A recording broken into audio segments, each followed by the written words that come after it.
ದಕ್ಷಿಣ ಕನ್ನಡ ಜಿಲ್ಲೆಯ ಜಿಲ್ಲಾ ಕಾರಾಗೃಹದ ಮುಂಭಾಗದಲ್ಲಿ ಭಾರತೀಯ ಜನತಾ ಪಾರ್ಟಿಯ ಎಲ್ಲ ಬಂಧುಗಳ ನೇತೃತ್ವದಲ್ಲಿ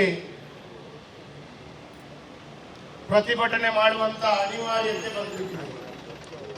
ಈ ಪ್ರತಿಭಟನೆಯ ನೇತೃತ್ವವನ್ನು ವಹಿಸಿಕೊಂಡಂತ ಗೌರವಾನ್ವಿತ ನಮ್ಮ ಪಕ್ಷದ ಅಧ್ಯಕ್ಷರು ಆದರಣೀಯ ಗೌರವಾನ್ವಿತ ರಮೇಶ್ ಕಂಡೆಟ್ಟು ಅವರೇ, ಅದೇ ರೀತಿ ಹಿರಿಯರಾಗಿರುವಂತಹ ಗೌರವಾನ್ವಿತ ರವಿಶಂಕರ್ ಮಿಜಾಲ್ ಅವರು, ನಿತಿನ್ ಕುಮಾರ್ ಅವರು, ರಾಜಗೋಪಾಲ್ ರೈ ಅವರು, ಭಾಸ್ಕರ್ ಚಂದ್ರ ಶೆಟ್ಟಿ ಅವರು, ಇವರ ಎಲ್ಲ ಉಪಸ್ಥಿತಿಯನ್ನ ನಾನು ವಿಶೇಷವಾಗಿ ಗೌರವಿಸ್ತಾ ಈ ಒಂದು ಪ್ರತಿಭಟನೆಯಲ್ಲಿ ಉಪಸ್ಥಿತ ಮಂಗಳೂರು ಮಹಾನಗರ ಪಾಲಿಕೆಯ ಮಹಾಪೌರರಾಗಿ ಸೇವೆ ಸಲ್ಲಿಸಿರುವಂತಹ ಗೌರವಾನ್ವಿತ ಪ್ರೇಮಾನಂದ್ ಶೆಟ್ಟಿ ಅವರೇ, ಸುಧೀರ್ ಶೆಟ್ಟಿ ಅವರೇ, ದಿವಾಕರ್ ಪಾಂಡೇಶ್ವರ್ ಅವರೇ, ಉಪಸ್ಥಿರುವಂತಹ ಗೌರವಾನ್ವಿತ ಜಿಲ್ಲೆಯ ಕಾರ್ಯದರ್ಶಿಯಾಗಿರುವಂತಹ ಶ್ರೀಮತಿ ಪೂರ್ಣಿಮಾ ಅವರೇ, ಯಾವ್ಯಾವ ಉದ್ದೇಶಕ್ಕಾಗಿ ನಾವು ಪ್ರತಿಭಟನೆಯನ್ನ ಮಾಡಬೇಕು? ಬೆಲೆ ಏರಿಕೆಗೆ ಪ್ರತಿಭಟನೆ ಮಾಡುವಂಥದ್ದು, ಅಥವಾ ಇನ್ನಿತರ ಘಟನೆಗಳಿಗೆ ಪ್ರತಿಭಟನೆ ಮಾಡುವಂಥದ್ದು, ಅಭಿವೃದ್ಧಿ ಮಾಡಲ್ಲ ಅಂತೇಳಿ ಪ್ರತಿಭಟನೆ ಮಾಡುವಂಥದ್ದು, ಹೀಗೆ ಹತ್ತಾರು ವಿಷಯಗಳನ್ನು ಇಟ್ಟುಕೊಂಡು ಪ್ರತಿಭಟನೆ ಮಾಡುವಂತಹ ಪರಿಸ್ಥಿತಿ ಇದ್ದಾಗ ಇಡೀ ಭಾರತದಲ್ಲಿ ಪ್ರಪ್ರಥಮ ಬಾರಿಗೆ ಜೈಲಿನ ಹೊರಗಡೆ ಜಾಮರಿಗಾಗಿ ಪ್ರತಿಭಟನೆ ಮಾಡುವಂತಹ ಅನಿವಾರ್ಯ ಪರಿಸ್ಥಿತಿ ಇವತ್ತು ಕಾಂಗ್ರೆಸ್ ತಂದುಬಿಟ್ಟಿದೆ. ನಾನು ಹೇಳಬೇಕು ಅಂತ ಹೇಳಿದ್ರೆ ಬಂಧುಗಳು ಬಹಳ ಆಶ್ಚರ್ಯ ಆಗತ್ತೆ. ಪ್ರಾರಂಭ ಮತ್ತು ಜಿಲ್ಲಾ ಪೊಲೀಸ್ ಕಮಿಷನರ್ಗೆ, ರಾಜ್ಯದ ಜೈಲು ವಿಭಾಗದ ಡಿಜಿಗೆ, ತದನಂತರ ಗೃಹ ಸಚಿವರಿಗೆ, ಇವರಿಗೆಲ್ಲ ಮನವಿ ಮಾಡ್ತಾ ಅವರೆಲ್ಲರೂ ಶಾಸಕರಿಗೆ ಗಡಿಬಿಡಿ ಮಾಡಬೇಡಿ, ಒಂದು 4 ದಿವಸದಲ್ಲಿ ಸರಿ ಹೋಗುತ್ತೆ ಅಂತ ಹೇಳುವಂತ ಮನವರಿಕೆಯ ಪ್ರಯತ್ನವನ್ನ ಮಾಡಿದಾಗ ನಾನು ನೇರವಾಗಿ ಪ್ರತಿಭಟನೆ ಕೈಗೆತ್ತಿಕೊಂಡಿಲ್ಲ. ನನ್ನ ಜನತೆಗೆ ತೊಂದರೆ ಆದರೂ ಕೂಡ ಯಾವುದೇ ಒಂದು ವ್ಯವಸ್ಥೆಯನ್ನು ಕೈಗೊಂಡಾಗ ಅದನ್ನು ಸರಿಪಡಿಸಿಕೊಳ್ಳಿಕ್ಕೆ ಸಮಯ ಅವಕಾಶಗಳು ಕೊಡುವಷ್ಟು ತಾಳ್ಮೆ ಅಥವಾ ಆ ಒಂದು ಸಾಮರ್ಥ್ಯ ಭಾರತೀಯ ಜನತಾ ಪಾರ್ಟಿಗಿದೆ. ಹಾಗಾಗಿ ಪ್ರಾರಂಭದಲ್ಲಿ ಕೆಲವರು ಜಾಮರ್ನ ಸಮಸ್ಯೆ ಅಂತ ಹೇಳುವಾಗ ಅವರು ಎಣಿಸ್ಕೊಂಡ್ರೆ ಬಹಳ ಸುಲಭ ಅಂತೇಳಿ ವಿನಯ್ ನೇತೃತ್ವದಲ್ಲಿ ಆಡಳಿತ ಪಕ್ಷದಲ್ಲಿರುವಂತಹ ವಿಧಾನ ಪರಿಷತ್ ಸದಸ್ಯರು ಹೇಳಿಕೆ ಕೊಟ್ಟರು. ನಾನು ಮಾತಾಡಿದ್ದೇನೆ, ಎಲ್ಲೋಗಿದ್ರಿ ಮಾತಾಡಿದ್ರಿ? ಈಗ ನೀವು ಮಾತಾಡಿದ್ದು ಸರಿಯಾಗಿದ್ದಿದ್ರೆ ಭಾರತೀಯ ಜನತಾ ಪಾರ್ಟಿ ಕಾರ್ಯಕರ್ತರು ಬಿಸಿಲಿಗೆ ನಿಲ್ಲುವಂತ ಪರಿಸ್ಥಿತಿ ಬರ್ತಿರ್ಲಿಲ್ಲ. ನಮ್ಗೆ ಬಿಸಿಲಿಗೆ ನಿಲ್ಲುವಂತ ವಿಷಯ ದೊಡ್ಡದಲ್ಲ.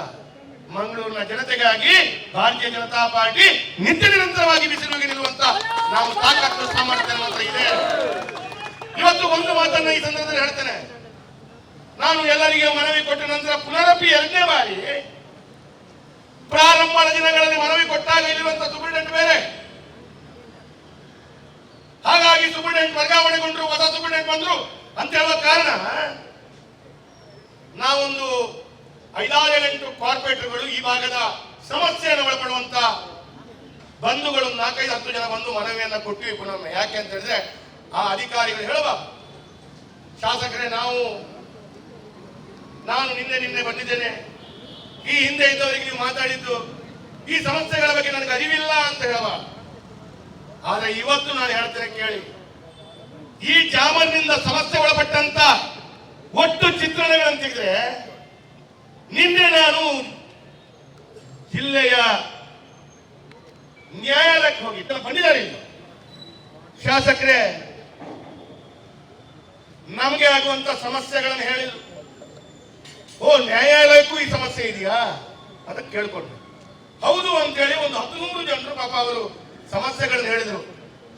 ದಯವಿಟ್ಟು ನೀವು ಸರಿ ಮಾಡಿಸ್ಕೊಳ್ಬೇಕು ಅಂತ ಹೇಳುವಂತ ಮನವಿಯನ್ನ ಮಾಡಿಕೊಂಡ್ರು. ತದನಂತರ ನೋಡಿದ್ರೆ ಈ ಭಾಗದಲ್ಲಿ 7ರಿಂದ 8 ಶಿಕ್ಷಣ ಸಂಸ್ಥೆ ಇದೆ. Canara degree college, Canara PU college, STM college, Besant PU college, Besant degree college, Sharada Vidyalaya, expert PU college. ಲೆಕ್ಕ ಹಾಕಿದ್ರೆ 8 ಶಿಕ್ಷಣ ಸಂಸ್ಥೆಗಳಿದೆ. ಈ ಶಿಕ್ಷಣ ಸಂಸ್ಥೆಯವರು ಈ ತಂತ್ರಜ್ಞಾನ, ಸೋಷಿಯಲ್ ಮೀಡಿಯಾ ಅಥವಾ ಇನ್ನಿತರ ವ್ಯವಸ್ಥೆಗಳನ್ನ, ಇಂಟರ್ನೆಟ್ ಅನ್ನ ಉಪಯೋಗಿಸಿಕೊಂಡು ಶಿಕ್ಷಣವನ್ನಾದ್ರೂ ಹೇಗೆ ಕೊಡೋದು? ಮೊನ್ನೆ ಒಂದು ಶಾಲೆಯಲ್ಲಿ ಅವರ ಮಕ್ಕಳ ವಾತಾವರಣ ನೋಡಿದಾಗ ಆ ಶಾಲೆಯ ಮುಖ್ಯೋಪಾಧ್ಯಾಯರು ಹೇಳ್ತಾರೆ, ಸರ್ SLC ಪರೀಕ್ಷೆ ಸರ್, ಈ ರಾಜ್ಯದ ವ್ಯವಸ್ಥೆಗೆ ಏನಾಗಿದೆ, ಕುರುಡಾಗಿದೆಯಾ ಅಂತ ಕೇಳ್ತಾರೆ. SLC ಪರೀಕ್ಷೆಯಲ್ಲಿ ಆ ವಿದ್ಯಾರ್ಥಿಗಳು ಪಡುವಂತ ಕಷ್ಟಕ್ಕೆ ಈ ಜಾಮರ್ ಸಮಸ್ಯೆ, ಅವರು ಪ್ರಥಮವಾಗಿಯೇ ವಿದ್ಯಾರ್ಥಿಗಳು ಒತ್ತಡದಲ್ಲಿ ಪರೀಕ್ಷೆಯನ್ನು ಬರೆಯುವಂತಹ ಸಂದರ್ಭದಲ್ಲಿ ಈ ಒಂದು ಜಾಮರ್ ಸಮಸ್ಯೆ ಆಯ್ತು. ಅಲ್ಲಿಗೆ ಮುಗಿಲಿಲ್ಲ, ಇಲ್ಲಿಂದ PUS MG ರೋಡ್ ತನಕ ಹೋಗುವಾಗ ಬೇರೆ ಬೇರೆ ಭಾಗದಲ್ಲಿ ಒಂದು 7-8 ಬ್ಯಾಂಕ್ಗಳ ಬ್ರಾಂಚ್ಗಳಿವೆ. ಮೊನ್ನೆ ಮಾರ್ಚ್ 31 ಇಯರ್ ಎಂಡ್ ಆಯಿತು. ಮಾರ್ಚ್ 31ಕ್ಕೆ ಇಯರ್ ಎಂಡ್ ಸಂದರ್ಭದಲ್ಲಿ ಕಂಪ್ಯೂಟರ್ ನಲ್ಲಿ ಇಂಟರ್ನೆಟ್ ಆಗದೆ ಅವರ ಡೇ ಎಂಡ್ ಮತ್ತು ಇನ್ನಿತರ ವ್ಯವಸ್ಥೆಗಳು ಮಾಡದೆ ಆ ಬ್ಯಾಂಕಿನವರು ಕಷ್ಟಪಟ್ಟದ್ದು ಕಣ್ಣಿಗೆ ಕಾಣಲ್ವ ನಿಮಗೆ? ಅದಾಯ್ತು. ಮೊನ್ನೆ ನಮ್ಮ ಮಹಾನಗರ ಪಾಲಿಕೆ ಸದಸ್ಯರುಗಳು, ಕೆಲವಾರು ಜನ ನಿಕಟಪೂರ್ವ ಸದಸ್ಯರುಗಳು ಇಲ್ಲಿದ್ದಾರೆ. ಶಾಸಕರೇ, ಮಹಾನಗರ ಪಾಲಿಕೆ ಒಳಗಡೆ ಆನ್ಲೈನ್ ನಲ್ಲಿ ಸಬ್ಮಿಟ್ ಮಾಡಬೇಕಾದಂತ, ಇಂಟರ್ನೆಟ್ ಉಪಯೋಗಿಸಿಕೊಂಡು ಸಬ್ಮಿಟ್ ಮಾಡಬೇಕಾದಂತ ಸಾರ್ವಜನಿಕರಿಗೆ ಆ ಆನ್ಲೈನ್ ನಲ್ಲಿ ರಸೀದಿಯೋ ಹಣವನ್ನ ಅಥವಾ ಅವರಿಗೆ ಬೇಕಾದಂತ ಆನ್ಲೈನ್ ಸಿಸ್ಟಮ್ ನಲ್ಲಿ ಬೇಕಾದಂತ ಏನು ದಾಖಲೆಗಳು ಕೊಡಬೇಕು ಅದು ಕೊಡ್ಲಿಕ್ಕೆ ಆಗಲ್ಲ. ಟ್ರೇಡ್ ಲೈಸೆನ್ಸ್ ಕೊಡ್ಲಿಕ್ಕೆ ಆಗ್ತಾ ಇಲ್ಲ. ದೇವ್ರೆ, ಅಧಿಕಾರಿಗಳ ಮುಖಾಂತರ ನಾನು ಒಂದು ಮಾತನ್ನು ಹೇಳಿದ್ದೇನೆ, ಇದು ತಾಂತ್ರಿಕವಾಗಿ ಅವತ್ತು 3G ಇತ್ತು. ಇಲ್ಲಿ ರಸ್ತೆಯಲ್ಲಿ ಹೋಗುವಾಗ ಗಾಂಜಾ ಮತ್ತು ಡ್ರಗ್ಸ್ ಅನ್ನ ಕಾಂಪೌಂಡ್ ಮೇಲಿಂದ ಆಚೆ ಬಿಸಾಡ್ತಾರಂತೆ. ರೆಕಾರ್ಡಿಂಗ್ ದಾಖಲೆಗಳು ಟಿವಿಯಲ್ಲಿ ಬಂತು. ಬಿಟ್ರೆ ಮೊಬೈಲ್ ಎಲ್ಲಿ ಒಳಗಡೆ ಹೋಗುತ್ತೆ? ಅದರಲ್ಲಿ ಕೂಡ ಇದರ ವಿಪರ್ಯಾಸ ಏನು ಕೇಳ್ಕೊಂಡ್ರೆ ದುಃಖ ಆಗತ್ತೆ. ಮಾಧ್ಯಮದಲ್ಲಿ ಬರಬೇಕಿದೆ. ಈಗಲೂ ಜೈಲು ಒಳಗಡೆ ಮತ್ತು ಜೈಲಿನ ಸುತ್ತು, ಆ ಬಿಲ್ಡಿಂಗ್ ನ ಸುತ್ತು ಮೊಬೈಲ್ ಸಿಗುತ್ತೆ ಸರ್. ಜೈಲಿನ ಸುತ್ತು, ಈ ಬಿಲ್ಡಿಂಗ್ ನ ಸುತ್ತು ಮೊಬೈಲ್ ಸಿಗ್ತಾ ಇದೆ. ಹೊರಗಡೆ ಈ ಬಿಲ್ಡಿಂಗ್ ನಲ್ಲಿ ವ್ಯಾಪಾರಸ್ಥರಿಗೆ ಮೊಬೈಲ್ ಸಿಗ್ತಾ ಇದೆ. ಏನ್ರಿ ಸರ್ಕಾರದ ಆಡಳಿತದ ವೈಶಿಷ್ಟ್ಯತೆ ಹೇಗಿದೆ ಅಂತ ಕೇಳಿದ್ರೆ, ರಸ್ತೆಯಲ್ಲಿ ಆಕ್ಸಿಡೆಂಟ್ ಆಗುತ್ತೆ ಅಂತೇಳಿ ಕಾರ್ನಲ್ಲಿ, ಬಸ್ಸಲ್ಲಿ, ಬೈಕಲ್ಲಿ ಹೋಗಬೇಡಿ, ರಸ್ತೆ ಮುಚ್ಚಿ. ಮೂಗಿನಲ್ಲಿ ಸಿಂಬಳ ಆಗಿದೆ ಅಂತ ಹೇಳಿದ್ರೆ ಏನ್ರಿ ರಾಜಗೋಪಾಲಣ್ಣ, ಏನಂತ ನಮ್ಮ ಹಿರಿಯರು ಹೇಳ್ತಿದ್ರು. ಮೂಗಿನಲ್ಲಿ, ಹಾಗಾಗಿ ಮೂಗನ್ನೇ ಕತ್ತರಿಸಬೇಕು ಅಂತೇಳಿ. ಹಾಗಾಗಿ ಯಾವುದೇ ತಪ್ಪು ಮಾಡಿದ ಸಾರ್ವಜನಿಕ ವಿದ್ಯಾರ್ಥಿ ವರ್ಗ ಮೊನ್ನೆ ಪೇಪರ್ ನಲ್ಲಿ ನೋಡಿ ದುಃಖ ಆಯಿತು. ಈ ಬಿಲ್ಡಿಂಗ್ ನಲ್ಲಿ ಒಬ್ಬರು ಮಂಗಳೂರಿನ ಪ್ರತಿಷ್ಠಿತ ವೈದ್ಯರು ಉಳ್ಕೊಳ್ತಾರೆ. ಅವರ ಪೇಷಂಟ್ ಆಸ್ಪತ್ರೆಯಲ್ಲಿ, KMC ಆಸ್ಪತ್ರೆಯಲ್ಲಿ ಜೀವನ ಮರಣ ಹೋರಾಟದಲ್ಲಿದ್ದಾರೆ. ಆ ಚಿಂತಾಜನಕ ಪರಿಸ್ಥಿತಿ ಆದಾಗ ಡಾಕ್ಟರ್ಗೆ ಫೋನ್ ಮಾಡಿದಾಗ ಡಾಕ್ಟರ್ಗೆ ಫೋನ್ ಆಗಿತ್ತು. ಪಾಪ ಪೇಷಂಟ್ ಸತ್ತೋದು, ಪತ್ರಿಕೆಯಲ್ಲಿ ವರದಿ ಆಯಿತು. ಆ ಜೀವದ ಹೊಣೆಗಾರಿಕೆ ಯಾರು ತೆಗೆದುಕೊಳ್ತಾರೆ? ಜೈಲಿನ ಸೂಪರ್ಡೆಂಟ್ ತೆಗೆದುಕೊಳ್ತಾರ? ಮನೋಹರ್ ಕದ್ರಿ ಅವರು ಹೇಳಬೇಕು. ಅಥವಾ ಈ ರಾಜ್ಯದ ಮುಖ್ಯಮಂತ್ರಿ ಹೇಳ್ಕೊಳ್ತಾರ? ನಿಮಗೆ ಬಿಡಿ, ಈ ಜಿಲ್ಲೆಯ ಉಸ್ತುವಾರಿ ಸಚಿವರು ಇವತ್ತು ಬಂದಿದ್ದಾರೆ, ಅವರಿಗೆ ಕೂಡ ಈ ವಿಷಯ ಗೊತ್ತಿಲ್ಲ. ಇಲ್ಲಿಯ ನಾಯಕರುಗಳು, ಕಾಂಗ್ರೆಸ್ ಪಕ್ಷದವರು ಉಸ್ತುವಾರಿ ಸಚಿವರ ಗಮನಕ್ಕೆ ತರದಂತ ಹೇಳಿಗಳು ಇಲ್ಲಿಯ ನಾಯಕರು. ನಾನು ಹೇಳ್ತೇನೆ ಇವತ್ತು, ಆಯ್ತಪ್ಪ ಇದನ್ನು ಸಮಸ್ಯೆಯನ್ನು ಬಗೆಹರಿಸಿಕೊಳ್ತಾ ಇದ್ದೀವಿ ಅಂತೇಳಿ ನೀವು ಸದಾ ಪ್ರತಿಭಟನೆ ಮಾಡಬೇಡಿ ಅಂತ ಮನವಿ ಮಾಡಿದ. ಆದ್ರೂ ನಾನು ಹೇಳಿದೆ, ನೀವು ಪ್ರತಿಭಟನೆಗೆ ಅನುಮತಿ ಕೊಡಿ, ಅನುಮತಿ ಕೊಡದೆ ಭಾರತೀಯ ಜನತಾ ಪಾರ್ಟಿ ನಮ್ಮ ನೇತೃತ್ವದಲ್ಲಿ ಪ್ರತಿಭಟನೆ ಮಾಡೋದೇ ಅಲ್ಲ. ನಾವು ಅರೆಸ್ಟ್ ಮಾಡ್ತೀವಿ, ನೀವು ಅರೆಸ್ಟ್ ಮಾಡಿ ಜೈಲಲ್ಲಿ ಹಾಕಿ, ನಮ್ಗೇನುಂಟು? ಜೈಲಲ್ಲಿ ಹೇಗೂ ಮೊಬೈಲ್ ಸಿಗುತ್ತೆ. ಸಾರ್ವಜನಿಕರಿಗೆ ಏನೋ ತೊಂದರೆ ಇದ್ರೆ ನನಗೆ ಮೊಬೈಲ್ ಅಲ್ಲಿ ಸಂಪರ್ಕ ಮಾಡ್ತಾರೆ, ಏನ್ ತೊಂದರೆ ಇಲ್ಲ, ನಾವು ಜೈಲಿಗೆ ಹೋಗ್ಲಿಕ್ಕೆ ಸಿದ್ಧ ಅಂತ ಹೇಳಿದ ನಂತರ ರಾತ್ರಿ 9 ಗಂಟೆಗೆ ಈ ಪ್ರತಿಭಟನೆಗೆ ಅನುಮತಿ ಕೊಡ್ತಾರೆ. ರಾತ್ರಿ 9 ಗಂಟೆಗೆ ಈ ಪ್ರತಿಭಟನೆ, ಪ್ರಜಾಪ್ರಭುತ್ವದ ಹಕ್ಕು ನಮ್ಗೆ. ಇದನ್ನ ಪ್ರತಿಭಟನೆ ಮಾಡ್ಬೇಕಾದ್ರೆ ನಿಮ್ಮ ಹತ್ರ ಕೇಳಬೇಕಾ? ಇವತ್ತು ನಾನು ಒಂದು ಮಾತನ್ನ ಹೇಳ್ತೇನೆ, ನಿಮ್ಗೆ ಮಾನ ಮರ್ಯಾದೆ ಇದ್ರೆ ಈ ಜಾಮರನ್ನ ಸರಿಪಡಿಸಿಕೊಂಡು ಇಲ್ಲಾದ್ರೆ ತೆಗೆದು ಬಿಸಾಡಿ.